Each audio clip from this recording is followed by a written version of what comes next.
வணக்கம். இந்த வீடியோவில் நம்ம எதை பற்றி பார்க்க போகிறோம் அப்படின்னா 10 வருடங்களில் 7 பிரதமரை சந்தித்த நாடு இதை பற்றி தான் பார்க்க போகிறோம். ஸோ 10 வருஷத்தில் 7 பிரதமரை ஒரு கண்ட்ரி சந்திச்சிட்ருக்கு.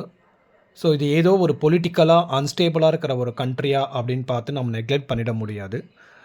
உலகத்தில் மிகவும் பழமையான ஜனநாயகவாதி democracy, one of the worldest democracy அப்படின்னு சொல்கிறக்கூடியது, ஆஸ் வெல் அஸ் டெவலப்டு கண்ட்ரியாக கருதக்கூடியது. பெர்மனண்ட் ஐநா சபையில் 5 நிரந்தர உறுப்பினர் நாடுகளில் இருக்கிற ஒன்றான இங்கிலாந்தில் தான் இந்த ஒரு அசாதாரண ஒரு சூழ்நிலையை சந்திச்சிட்ருக்கு. 10 வருடங்களில் 7 பிரதமர். என்ன தான் நடக்குது யூகேயில் அப்படிங்கிறத பார்க்கலாம் ஷார்ட் அண்ட் ஸ்வீட்டாக. கேஎஸ் ஸ்டார்மர், ஓகேங்களா, அவர் தான் இங்கிலாந்தில் பிரதமராக இருந்து ஜூன் 22, 2026 தன்னுடைய பதவியை ராஜினாமா செய்தார். கேஎஸ் ஸ்டார்மர் அப்படிங்கிறவர், அவர் லேபர் கட்சியை சார்ந்தவர். அவர் பதவி ஏற்றதே எப்போன்னு பார்த்தீங்க அப்படின்னா 2024 தான் பதவி ஏற்றார். ஜூலை 5, 2024 தான் அவர் பதவி ஏற்றார். இப்போ ஜூன் 22, 2026 அவருடைய பதவியை ராஜினாமா செய்துட்டார். ஸோ ஆஸ் ஆஃப் நவ் இன்னிய டேட்டில் இங்கிலாந்துக்கு பிரதமர் இல்லை, ஓகேங்களா. ஆக்டிங் பிரதமர் மாதிரி தான் போயிட்டுருக்கு.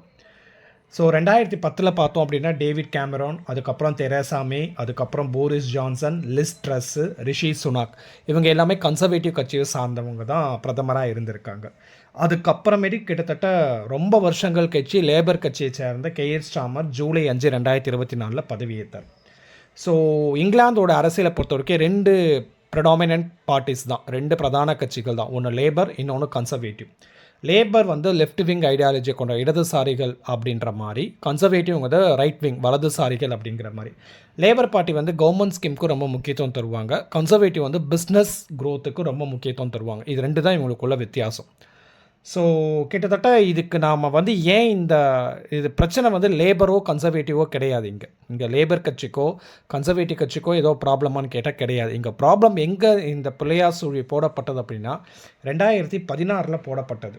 பிரெக்சிட் அப்படின்னு சொல்லிட்டு ஒரு டேர்ம் காயின் பண்ணாங்க. பிரெக்சிட், BREXIT, அதாவது 27 நாடுகள் கொண்ட யூரோப்பியன் யூனியன்லேருந்து பிரிட்டன் வெளியே வரணுமா வேணாமா அப்படிங்கிறதுக்காக மக்கள்கிட்ட ரெஃபரண்டம், அதாவது பொது வாக்கெடுப்பு நடத்தினாங்க. மக்கள் வெளியே வரணுன்ற மாதிரி சொன்னாங்க. ஸோ அது அங்கே ஒரு மிகப்பெரிய ஒரு பொலிட்டிக்கல் கேம்பெயின் மாதிரி போச்சு. வரணுமா வேணாமாங்கிறது மக்களே தீர்மானிக்க முடியாத ஒரு சுச்சுவேஷனில் எல்லாமே அரசியல் கட்சிகள், ஒரு சில குரூப்ஸ் எல்லாம் வரணும் அப்படின்னு சொல்லி அவங்க ஒரு கேம்பெயின், வரக்கூடாதுன்னு சொல்லி அவங்க ஒரு கேம்பெயின் பண்ண, மக்கள் போட்டதில் வரணுன்ற மாதிரி நிறைவேற்றிட்டாங்க.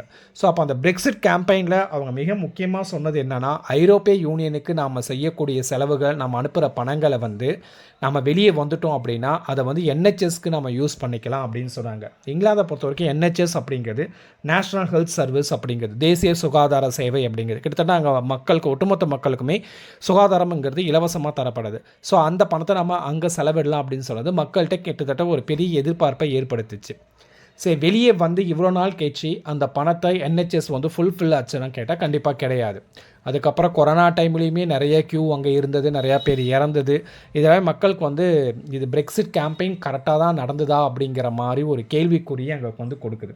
அதே மாதிரி சமீபத்தில் நடந்த லோக்கல் எலெக்ஷனில் ஆளுங்கட்சியாக இருக்கிற லேபர் பார்ட்டி, தொழிலாளர் கட்சி மிகப்பெரிய ஒரு தோல்வியை சந்திச்சிருக்குது. அதிகமாக ஜெயிச்சதுன்னு பார்த்தோம் அப்படின்னா ரிஃபார்ம் UK அப்படிங்கிற ஒரு பார்ட்டி. இது ஏதோ தமிழ்நாட்டில் நடக்கிற மாதிரி ADMK DMK இல்லாமல் இப்போ நடுவில் ஒன்று இப்போ ஜெயிச்சிருக்கிறாங்கள, கிட்டத்தட்ட அந்த மாதிரி ஒரு சுச்சுவேஷன் நோக்கி போகுதோ அப்படின்ற மாதிரி எனக்கு ஒரு இன்ட்யூஷன் வருது. கேட்குற உங்களுக்கும் அது மாதிரி வருதா அப்படிங்கிறது எனக்கு தெரியுது. ஸோ இது எல்லாம் போக இன்னொரு மிக முக்கியமான காரணம் அமெரிக்கா.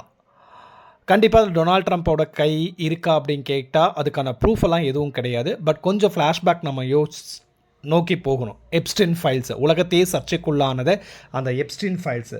ஸோ அப்போ பிரதமராக இருந்த, இப்போ ராஜினாமா செய்த கேஎஸ் ஸ்டார்மர் அமெரிக்காக்கான அந்த அம்பாசடராக பீட்டர் மேண்டர்சன் அப்படிங்கிறவரை நியமித்தார்.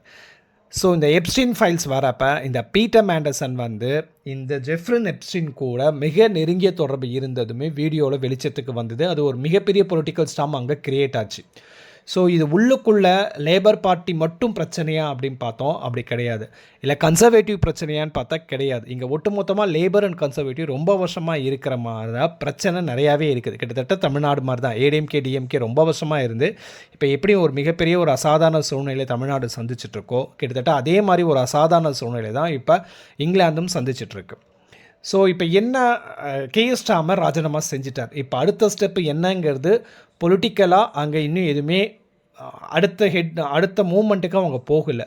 பட் 10 வருஷத்தில் ஒரு 7 பிரதமரை சந்தித்த ஒரு நாடு, அதுவும் ஒரு வளர்ந்த நாடு அப்படிங்கிறப்ப அது வந்து கொஞ்சம் ஷாக்கிங்காக தான் இருக்குது உலகத்துக்கே. ஆனால் கொஞ்ச நாளைக்கு முன்னாடியே டொனால்ட் ட்ரம்ப்பு சொன்னார். டொனால்ட் ட்ரம்ப்பு எல்லாமே கான்ட்ரவர்சி தான். கேஎஸ் ஸ்டார்மர் ராஜினாமா பண்ணணும் அப்படின்ற மாதிரிலாம் சொன்னார். ஸோ ராஜினாமா நடந்துருச்சு. அதேமாதிரி இட்டாலி பிரைம் மினிஸ்டர் பற்றி அவர் ரொம்ப ஒரு வளர்ந்த நாடுக்கு ஒரு அதிபராக இருக்கிறவர் ஒரு இன்னொரு நாட்டு அதிபரை ஃபோட்டோக்காக என் கூட ஃபோட்டோ எடுத்து அவங்க பாப்புலாரிட்டி இன்க்ரீஸ் பண்ணிக்க ட்ரை பண்ணுறாங்க அப்படின்ற மாதிரியெல்லாம் சொன்னது. இத்தனைக்கும் அவங்க ஒரு லேடி பிரைம் மினிஸ்டர் வந்து ஒரு ஜெண்டர் பயாஸில் ஒரு அமெரிக்க அதிபர் சொல்கிறதெல்லாம் வந்து மிகப்பெரிய ஒரு அநாகரத்தின் உச்சம் அப்படின்னு கூட சொல்லலாம். But we can't expect the decency and valid statement from present US president. ஓகேங்களா, ஒரு நாகரிகமான ஒரு வார்த்தைகளை வந்து அமெரிக்க அதிபர்கிட்ட வந்து எதிர்பார்க்கறது தான் முட்டாள்தனமான ஒரு விஷயம் அப்படிங்கிறது நம்மளுக்கு புரியுது. பட் அந்த பொசிஷனுக்கு போய்ட்டு அதுக்கேற்ற மாதிரியாவது கொஞ்சம் சேஞ்சஸ் டொனால்ட் ட்ரம்ப் பண்ணியிருந்திருக்கலாம். பட் அவர் பண்ணலை. 10 வருடங்களில் 7 பிரதமர் சந்தித்த யுனைடெட் கிங்டம் அல்லது இங்கிலாந்து, இதுதான் அங்கே நடந்துகிட்ருக்கிற சுச்சுவேஷன். ஸோ அடுத்த பிரதமர் லேபர் பார்ட்டிலேருந்து வருவாங்களா, இல்லை கன்சர்வேட்லேருந்து வருவாங்களா, இல்லை புது எலெக்ஷனை சந்திக்க போகிறாங்களா அப்படிங்கிறதுமே நம்ம வெயிட் அண்ட் வாட்ச் தான் பண்ணணும். தேங்க்யூ ஃபார் வாட்சிங் த வீடியோ.